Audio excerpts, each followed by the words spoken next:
In 2023, Raja Khoury and Jeffrey Wilkinson published a book titled The Wall Between, about a metaphorical wall that exists between Jewish and Palestinian communities in the diaspora. Distrust, enmity, and hate are common currencies, the authors claimed, manifesting within university campuses, schools and school boards, political events, social media, and academic circles. Never mind that Khoury is a Lebanese-born Canadian who has little in common with the so-called Palestinians, and Wilkinson, an American Jew, seems to have amplified what many diaspora Jews do with Israel, an attempt at imposing their own socio-political worldviews on the Jewish state, as if Israelis ought to not be afforded the agency and respect to decide what is best for them and their country. In their book, Khoury and Wilkinson describe two so-called meta-narratives of Jews and Palestinians, the Holocaust and the Nakba, respectively. But there is one small difference between the two. The Holocaust actually happened as we learn about it in history books, films, and museums, while the Nakba is a sugar-coated, that is, made superficially attractive, episode in modern Middle Eastern history, leveraged by nefarious actors to justify rampant anti-Semitism and violence against the Jewish state in the Jews' indigenous homeland. If you are new to this game, the Nakba is the Arabic name for the displacement and voluntary departure of approximately 750,000 Arabs during the First Arab-Israeli War in 1948, also known as the Israeli War of Independence. The war started when forces from Syria, Iraq, Transjordan, and Egypt invaded Israel immediately after Israel declared independence on May 14, 1948. As Professor Paul Finlayson, one of our guest writers, who is not Jewish, put it, quote, "The Nakba uses the definite article the in its description to heighten its sense of loss and humiliation. This 76-year-old Palestinian grievance is still as bitter as wormwood and sharp as a two-edged sword. While the humiliation of the Nakba may be the still beating but wounded heart of the body of Palestinian grievances, it is a wound that never heals and demands constant attention. Indeed, in comparing it to other grand displacements, the Nakba distinguishes itself not by the number of people displaced, the unique relationship to the land, the violence, or the material loss of the dispossessed.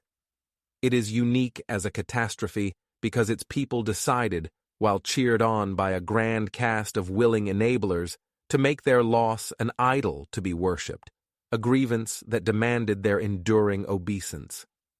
End quote. As with most wars, hundreds of thousands of refugees emanated from the First Arab-Israeli War in 1948, but a variety of historical records show that many Palestinians were encouraged to leave their homes by Arab media and Arab leaders, who pompously promised a Jewish defeat and the subsequent Palestinian return to their homes, both of which never ended up happening. Who made such promises? Leaders like Iraqi Prime Minister Nuri Saeed, who declared, quote, "We will smash the country with our guns and obliterate every place the Jews seek shelter in. The Arabs should conduct their wives and children to safe areas until the fighting has died down." The Arab National Committee in Jerusalem, following the March 8, 1948 instructions of the Arab Higher Committee, ordered women, children, and the elderly in various parts of Jerusalem to leave their homes, saying, quote, "Any opposition to this order is an obstacle to the Holy War and will hamper the operations of the fighters in these districts." The secretary of the Arab League office in London, Edward Atiyah, wrote in his book, The Arabs, quote, "This wholesale exodus was due partly to the belief of the Arabs, encouraged by the boastings of an unrealistic Arabic press and the irresponsible utterances of some of the Arab leaders, that it could be only a matter of weeks before the Jews were defeated by the armies of the Arab states and the Palestinian Arabs enabled to re-enter and retake possession of their country."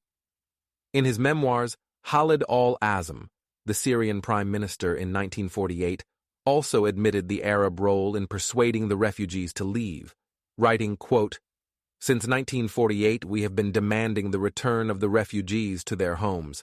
but we ourselves are the ones who encouraged them to leave. Only a few months separated our call to them to leave and our appeal to the United Nations to resolve on their return. Even Jordan's King Abdullah blamed Palestinian leaders for the refugee problem, saying, quote, "The tragedy of Palestinian Arabs was most of their leaders had paralyzed them with false and unsubstantiated promises that they were not alone, that 80 million Arabs and 400 million Muslims would instantly and miraculously come to their rescue."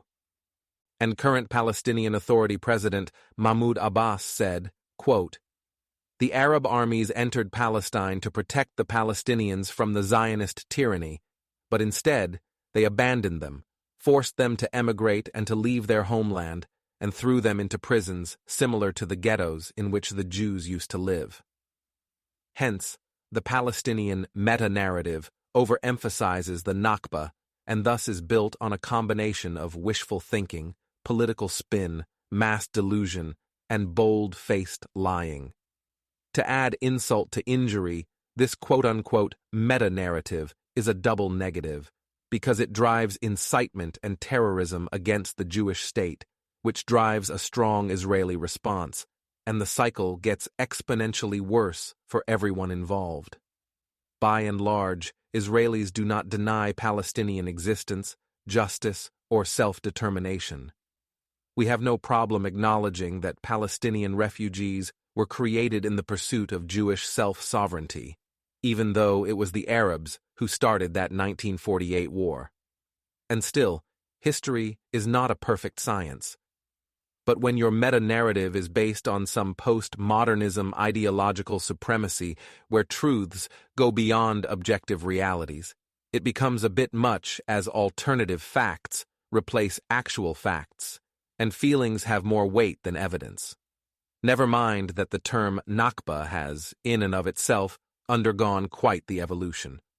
Originally, it was used to refer to the mistake that many Palestinians made when they listened to the advice of others and left their homes, instead of staying put and being the so-called fifth column against Israel in its war of independence. The meaning of the Nakba was then changed after perennial terrorist Yasser Arafat, chairman of the Palestine Liberation Organization from 1969 to 2004, rose to power. Politically, it made sense for him to modify the definition. His version, which is still promoted by Palestinian leaders and their supporters to this day, assigns exclusive blame for the 1948 catastrophe to the Jews, while proposing an absurd solution, the right of return, that would mean suicide for the Jewish state. The brainwashing runs deep, and frankly is at the core of this issue. One side rewrote history and has a program to manipulatively refute the Jewish narrative in order to delegitimize the state of Israel and the Jewish people. When you realize this reality, you can quickly see through many of the Palestinians' obscene grievances, such as, but certainly not limited to, Israel launches vengeful and preemptive wars.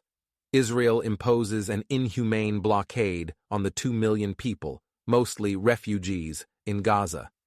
Israel is an army with a country attached. Israel has the world powers on its side, with the United States in its pocket, Europe behind it, and the Arab regimes sucking up to it. The Palestinians have a historic and cultural belonging to Palestine, even though they never, ever had sovereignty over it. Zionism has had to manufacture belonging to the land in order to entice Jews into becoming colonial settlers. And lastly, Israel has long resorted to theology and mythology to justify its existence. This hogwash explains why recent polling showed that 75% of Palestinians were only open to solving the conflict with Israel by implementing the river-to-the-sea solution, one in which their Palestine would encompass the land from the Jordan River to the Mediterranean Sea, and Israel would be no more. Just 17% of Palestinians were open to a two-state solution. Meanwhile, the majority of Israelis' view on the Palestinians is not one of hatred, more one of ambivalence, as in, we tried to make peace with you folks for decades. You obviously weren't that interested, so we moved on. But the Palestinians have too much pride to accept that Israel has moved on from them. They would rather feel like they are hated than feel like they are irrelevant, because that gives them and their quasi-political movements purpose. The Hamas-led massacres and abductions on October 7th was as much a reminder that we're still here as it was anything else. Yet even after learning about all the devastating horrors that Hamas and other Palestinian terrorists executed on October 7th, more than half of Israelis oppose annexing the Gaza Strip and re-establishing settlements uprooted during Israel's 2005 disengagement from the enclave, according to a recent poll from the Hebrew University of Jerusalem. Translation: We, Israelis, want nothing to do with you, the Palestinians. Why? Because, quite frankly, the relationship with the Palestinians has been one of psychological and emotional abuse. It is a relationship that no other country would tolerate on its border because of its deep roots in lies, distortions, gaslighting, hatred, and violence. Every group has its own history, I get it. But the Palestinians have systematically duped themselves into some crazed world view that even the most fanatical writers in Hollywood would have a hard time piecing together.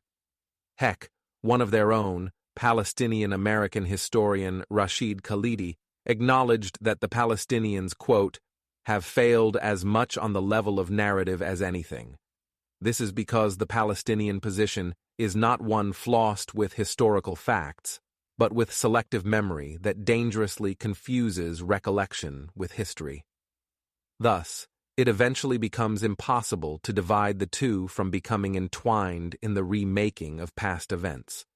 Yet people in their proverbial ivory towers like to posture that the quote-unquote obvious answer to the Israeli-Palestinian conflict is to acknowledge and respect the other. That sort of rationale makes for a nice children's book or Disney movie.